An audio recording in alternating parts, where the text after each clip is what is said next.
I'm really excited about our first program in 2018. I put together a program of all Haydn works, which is a really interesting thing to do, to just be totally immersed in the music of this composer. Haydn came to London in 1791 as a 60-year-old.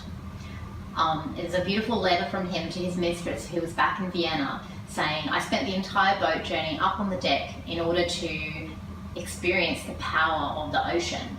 So he'd obviously never had that kind of experience before, and was quite excited about arriving in this new and vibrant city.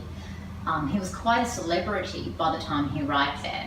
Salomon, his good colleague, had spent time acquiring him a lovely flat in Soho, where he would be situated in the centre of everything, halfway between the Hanover Square rooms and some of the other venues where he needed to rehearse operas throughout the time he was there.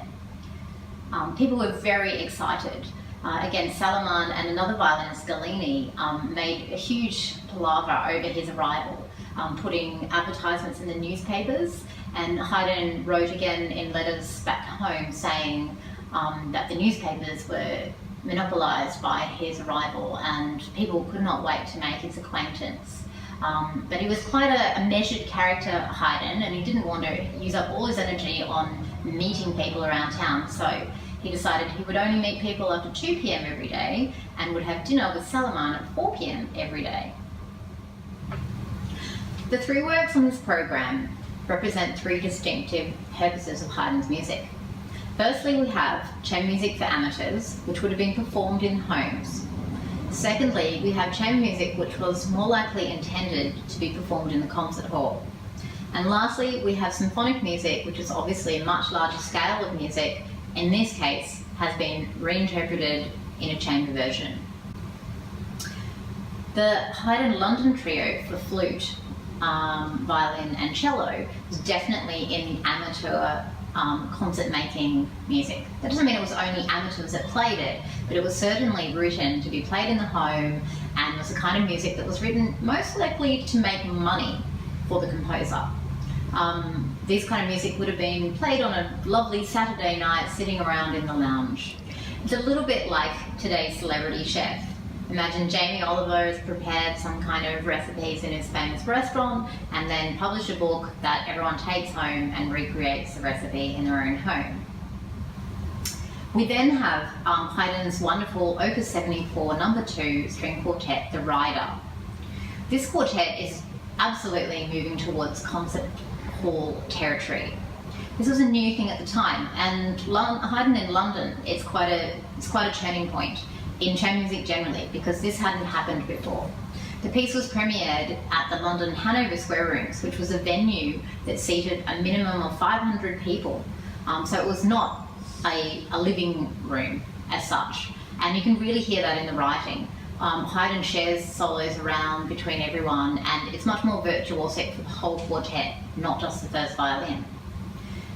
The quartet was nicknamed the Ryder because of the jaunty last movement, which I guess sounds a little bit like a horseman riding, some people might say.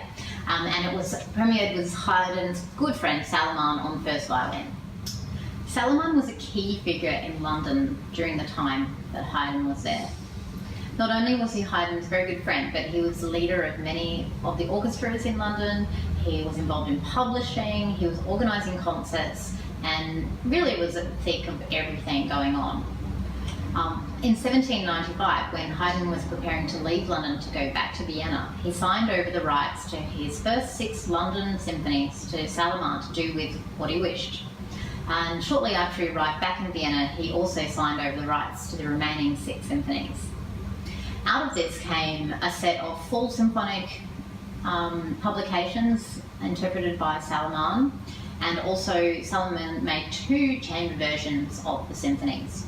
One of these was for piano trio, and the other was for quintet, including flute, and then with ad-lib double bass and keyboard, which is one of the ones that we will perform in our concert.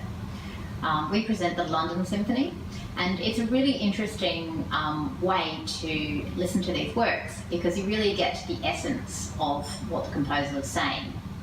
I feel like Salomon was in a unique position, being Haydn's very close friend, and also having worked with him as the concertmaster of his orchestra, to have a deep understanding of what Haydn's musical spirit was all about.